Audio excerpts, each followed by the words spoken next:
जय हिंद दोस्तों। हम लोग पढ़ रहे हैं हिंदी साहित्य का इतिहास और हिंदी साहित्य के इतिहास में हम लोग पढ़ रहे हैं प्रयोगवाद। और प्रयोगवाद में आज हम लोगों को क्या पढ़ना है?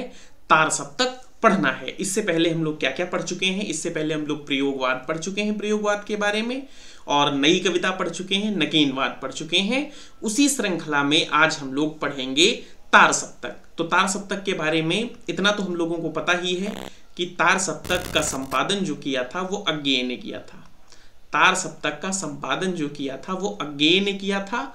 और कब किया था? 1943 ईस्वी में किया था। 1943, ठीक है। तार सप्तक का संपादन किसने किया? अज्ञेय ने किया। और कब किया? 1943 ईस्वी में किया। और 1943 से ही प्रयोगवाद की शुरुआत मानी जाती है। दरअसल तार सप्तक जो सबसे पहले विचार आया था वो प्रभाकर माचवे के मस्तिष्क में आया था। ये आपसे सवाल भी किया जा सकता है कि तार सप्तक का जो मूल विचार था वो किसके दिमाग की उपज माना जाता है? वो प्रभाकर माचवे के दिमाग की उपज माना जाता है। तो तार सप्तक का जो मूल विचार सबसे पहले आया वो प्रभाकर माचवे के मस्तिष्क पे आया, लेकिन उस पे काम किसने किया? अज्ञेय ने काम किया। अच्छा, तार सप्तक में है क्या? तार सप्तक का तार सप्तक नाम क्यों लिखा गया? तो देखिए, सबसे पहले हम बात करेंगे कि तार सप्तक है क्या। एक ही प्रकार के साहित्यिक विचार रखने वाले, एक ही प्रकार की भाव चेतना के तार में पिरोए, एक ही प्रकार के भाव चेतना के तार में पिरोए 7 कवियों का जो संयुक्त संकलन है उसको हम लोग क्या कहते हैं? तार सप्तक कहते हैं। बात समझ में आई? तार सप्तक क्या है? वे कवि उस समय के 1943 के अगल बगल के या प्रयोगवाद के वे कवि जो एक ही प्रकार के विचार रखते थे और उनकी एक ही प्रकार की भाव चेतना थी, एक ही प्रकार की वो थिंकिंग रखते थे और एक ही मार्ग को के वो खोजी थे, उनको अज्ञेय ने एक साथ मिलाकर, उनके 7 कवियों को मिलाकर अज्ञेय ने तार सप्तक का संपादन किया। अज्ञेय खुद कहते हैं, जो तार सप्तक के कवि हैं उनके बारे में अज्ञेय कहते हैं कि ये 7 कवि किसी स्कूल के नहीं हैं, वे राही नहीं अपितु राहों के अन्वेषी हैं। अब यहाँ पे अज्ञेय क्या कहना चाहते हैं? अज्ञेय ये कहते हैं कि ये जो 7 कवि मैंने लिए हैं, जो तार सप्तक में 7 कवि हैं, ये जो मैंने लिए हैं ये किसी एक स्कूल के नहीं हैं, वो किसी एक जगह के नहीं हैं, या जो है जिनका एक लक्ष्य हो, ऐसे भी नहीं हैं। ना वो किसी मंजिल पे पहुंचे हुए हैं, ना वो राही हैं। ये नहीं कि उनके लिए कोई राह बना दी गई है कि तुमको इसी पे चलना है, इसी पे चलना है, जो रीतिकाल में हुआ। रीतिकाल पे एक परिपाटी चल पड़ी कि इस टाइप की चीजें लिखनी है तो सब वही लिखने लगे। अज्ञेय कहते हैं ये उससे अलग है, ये जो है वो राही नहीं है बल्कि अपनी अपनी राहों के अन्वेषी हैं। वे सब अपनी तरीके की अपनी राहें खोज रहे हैं।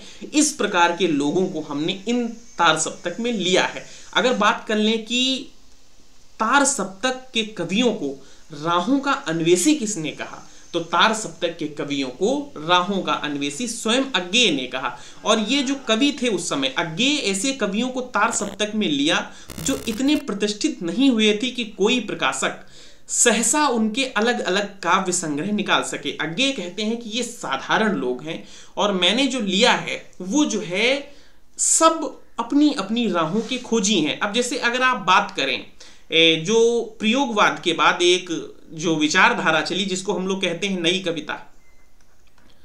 नई कविता, नई कविता और प्रयोगवाद में अंतर क्या है? नई कविता जो है प्रयोग को अपना क्या मानती है? लक्ष्य मानती है। नई कविता कहती है कि प्रयोग करना, कविताओं पे प्रयोग करना ही हमारा लक्ष्य है।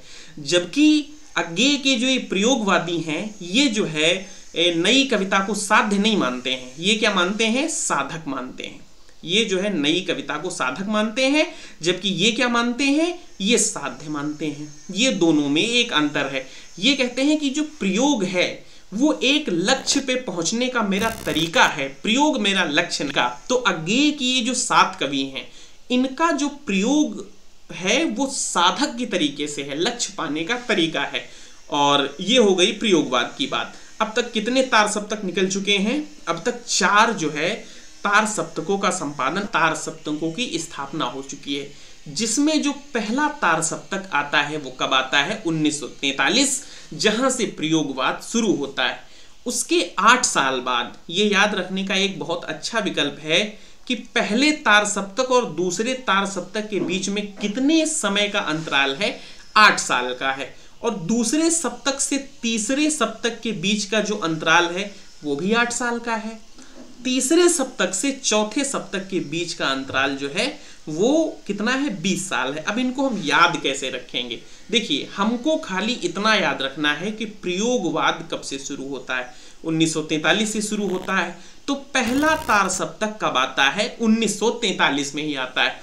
पहले और दूसरे के बीच में 8 साल की गैपिंग, दूसरे और तीसरे के बीच में 8 साल की गैपिंग, और तीसरे और चौथे के बीच में 20 साल की गैपिंग। ये गैपिंग आप अपने मस्तिष्क में सेट कर लीजिए, तार सप्तक आप भूलेंगे नहीं। तो पहला कब आता है, 1943 में, दूसरा कब आता है, 1951 में, और तीसरा कब आता है, 1959 में, और चौथा सप्तक कब आता है, 1979 में। अब हम देख लेते हैं कि इनको कहने में हम क्या गलती करते हैं, इनको बोलना कैसे है। जैसे हम तार सप्तक को क्या बोल जाते हैं, पहला तार सप्तक, ये गलत तरीका है। पहले को हम क्या बोलेंगे, सिर्फ तार सप्तक, उसके संग पहला नहीं लगाना है। ये जो दूसरा सप्तक है इसको हम लोग क्या बोल जाते हैं गलती से, दूसरा तार सप्तक। इसको दूसरा तार सप्तक नहीं कहना है, ये सिर्फ दूसरा सप्तक है, ये तीसरा सप्तक है, और ये चौथा सप्तक है। अब जैसे अगर आपसे ये सवाल पूछ लिया जाए कि 1943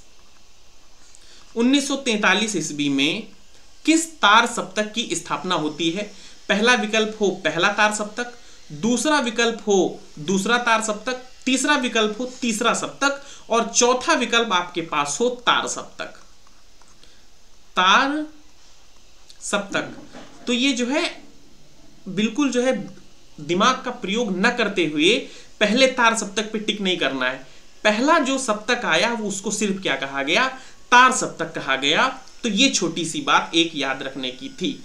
अब जो है हम बात करेंगे तार सप्तकों की, कि पहले तार सप्तक में कौन कौन कवि थे, उनका जन्म कब हुआ और उनका जन्म स्थान क्या था। तो पहले तार सप्तक के जो पहले कवि थे वो स्वयं अज्ञेय थे, और अज्ञेय का जन्म कब हुआ, 1911 में हुआ, और अज्ञेय की जो पैदाइश थी वो देवरिया की थी। उसके बाद जो दूसरे तार सप्तक के कवि हैं वो रामविलास शर्मा हैं। रामविलास शर्मा का जन्म 1912 में हुआ, और इनकी पैदाइश जो है उन्नाव की थी। तीसरे हैं गजानन माधव मुक्तिबोध 1917 में इनका जन्म हुआ, और ये ग्वालियर के रहने वाले थे। उसके बाद अगले हैं प्रभाकर माचवे, इनका भी जन्म 1917 में हुआ, ये भी ग्वालियर के रहने वाले हैं। इन दोनों लोगों का जन्म स्थान भी एक ही है और जन्म का समय भी एक भी है। उसके बाद अगले हैं हमारे नेमिचंद्र जैन, और नेमिचंद्र जैन का जो जन्म हुआ 1918 में हुआ, और ये जो है आगरा में इनका जन्म हुआ था। जन्म काल जो इनका था वो 1918 था। उसके बाद गिरिजा कुमार माथुर हैं। गिरिजा कुमार माथुर का जन्म जो हुआ 1918 में हुआ, कहाँ पे हुआ, मध्य प्रदेश में हुआ। अगले हैं भरत भूषण अग्रवाल। भरत भूषण अग्रवाल का जो जन्म का समय है 1919 है, और इनका जन्म जो हुआ वो मथुरा में हुआ। तो ये पहले तार सप्तक के 7 जो है कवि थे। एक चीज मैं आपको बता दूं कि इन तार सप्तकों को आप जो है ट्रिक से याद मत करना, क्योंकि ट्रिक से आप इनको कभी याद कर ही नहीं सकते। ट्रिक से याद करने में आपका एक नुकसान ये है कि आपको ट्रिक भी याद करनी पड़ेगी, और वो ट्रिक आपको ऐन समय में भूल जाएगी। इनका जो है याद करने का सबसे अच्छा विकल्प है, इनको आप समझने की कोशिश करें।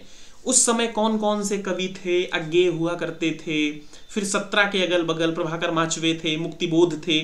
मतलब एक एक तार सप्तक के 2-2, 3-3 कवि जो है बहुत ज्यादा फेमस हैं। आप उनको याद रखिए।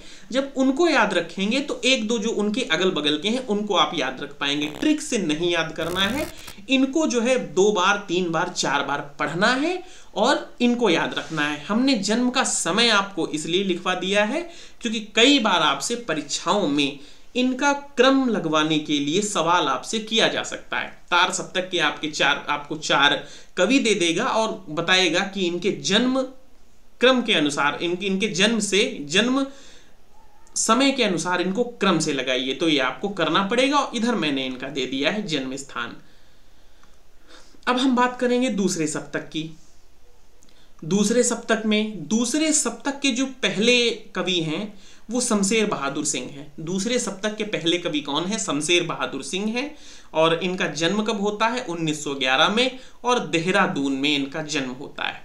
दूसरे सप्तक के जो दूसरे कवि हैं वो भवानी प्रसाद मिश्र हैं, और ये इनका जन्म जो होता है 1913 में होता है, और जन्म स्थान इनका होशंगाबाद है। ये जो शकुंत माथुर हैं, इनके बारे में एक तथ्य है कि ये महिला हैं। नाम से जो है लग सकता है कि ये पुरुष हैं, लेकिन ये महिला हैं। और तार सप्तक में शामिल होने वाली ये पहली महिला हैं। तार सप्तक में शामिल होने वाली पहली महिला है।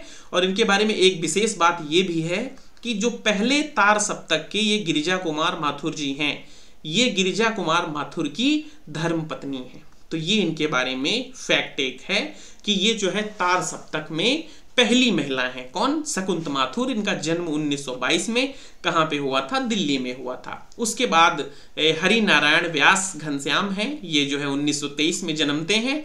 मध्य प्रदेश इनका जन्म स्थान है। उसके बाद नरेश मेहता 1924 गुजरात। उसके बाद धर्मवीर भारती 1926 इलाहाबाद। उसके बाद रघुवीर सहाय 1929 और लखनऊ। अब जैसे दूसरा सप्तक है, दूसरे सप्तक में हमको इन तीनों को याद रखना चाहिए, तो आराम से याद हो जाएंगे। नरेश मेहता, धर्मवीर भारती, रघुवीर सहाय। आपको पता लगेगा कि ये अगल बगल के लोग हैं। एक 24 के हैं, एक 26 के हैं, एक 29 के हैं। तो दूसरे सप्तक में इनको याद रखना है। नरेश मेहता हैं, धर्मवीर भारती हैं, रघुवीर सहाय। दूसरे सप्तक में ये जो फैक्ट है इनको भी याद रखना है।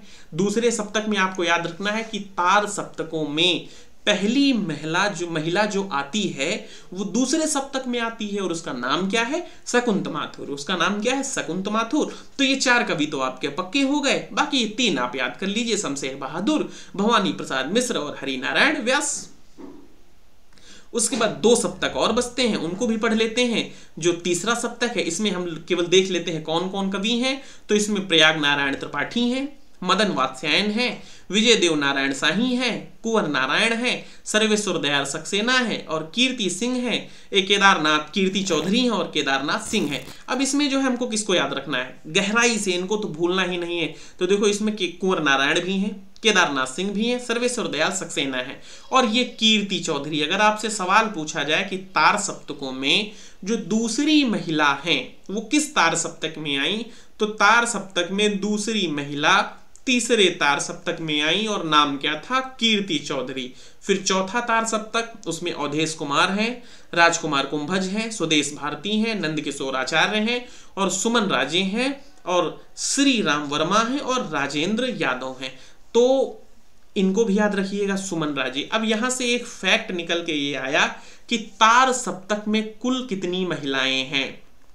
तो तार सप्तक में कुल कितनी महिलाएं हैं? 3 महिलाएं हैं। तार सप्तक में कुल 3 महिलाएं हैं। पहली महिला कौन सी है? चलिए बताइए। पहली महिला है शकुंत माथुर, गिरिजा कुमार माथुर की पत्नी। दूसरी महिला जो है वो कौन है? कीर्ति चौधरी। और तीसरी महिला जो है वो सुमन राजे हैं। तो ये चीज याद रखेंगी। तो सिंपल सी बात है, इतना सा हमारा तार सप्तक था।